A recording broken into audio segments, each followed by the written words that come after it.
This video falls under fair use. Fair use allows commentary, criticism, and reactions. What's up, back with another one. So today, Akademiks defends Burna Boy and shares thoughts on culture differences. Check this clip out. Big hit will hurt you. Like, since that last live, I'm gonna cut Joe off right here. Yo, Joe, stick to dating Dominican. I love you, brother. But if you think Burna Boy's wave is because of last, like he's a one-hit wonder, you know nothing about Afrobeats. I'm an Afrobeats connoisseur.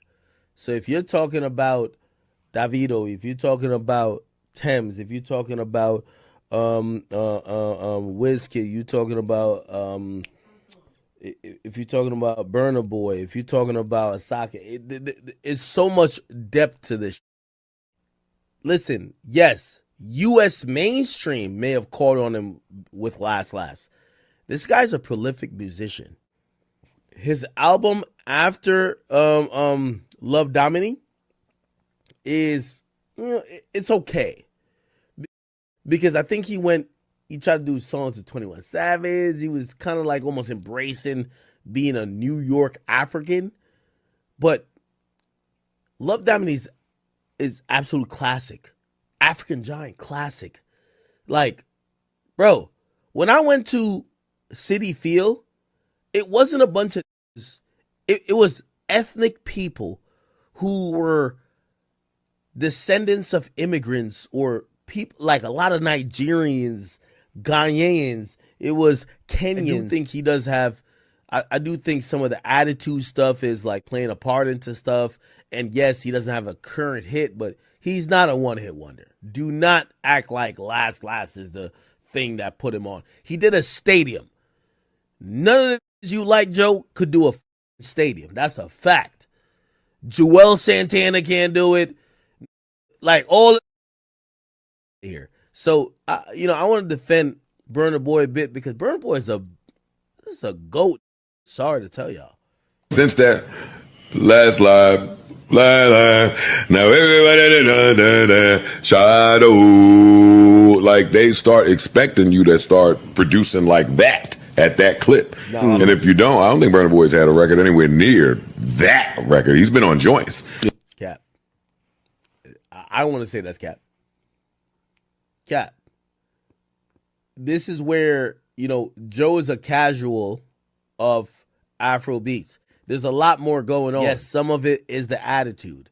Some of it is the fans are saying, yo, we feel like you're looking down on us. He doesn't have a hit. He didn't fill a stadium just because of Last. Because when I went to that concert at City Field, it wasn't a bunch of white people there. When you're filling a stadium like Kendrick did with GNX Tour because of Not Like Us or whatever, you see a bunch of white people there just because they identify with one song. Like Jollof Rice up in there at City Field. 45,000 people sold. That's a fact. This is a bona fide star. He just has to get a couple things right, I definitely believe. Yeah, he been on joints. He got joints, though. When you set the bar for yourself early, they start looking at you to produce that way. Not just fans, but the labels. It hurts. It hurts. So, that's another thing that I disagree with Joe with. When it comes to Puerto Rican artists, when it comes to like the Bad Bunnies, the Anuels, the Rochi, the Young Chimmy, all of those artists that go in Hispanic music or music that's more in line with Dominican Republic. When you hear him talk, it makes sense considering his background. Coming from Jamaica and growing up loving dancehall, it's natural for him to ride for the genre he knows best.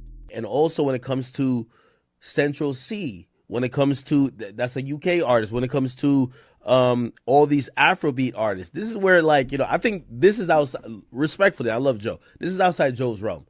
Because I'm an international. I was born in Jamaica. That's a fact. It ain't about labels that get popping. It's not labels.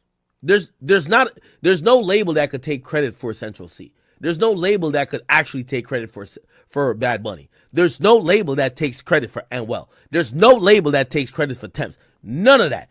This is culture and the diaspora of whether it's Hispanic music, Latin culture, African music, African culture. That flows through the Caribbean, everywhere. This is not labels. I want to let y'all know. If we talking about some in New York, that's labels.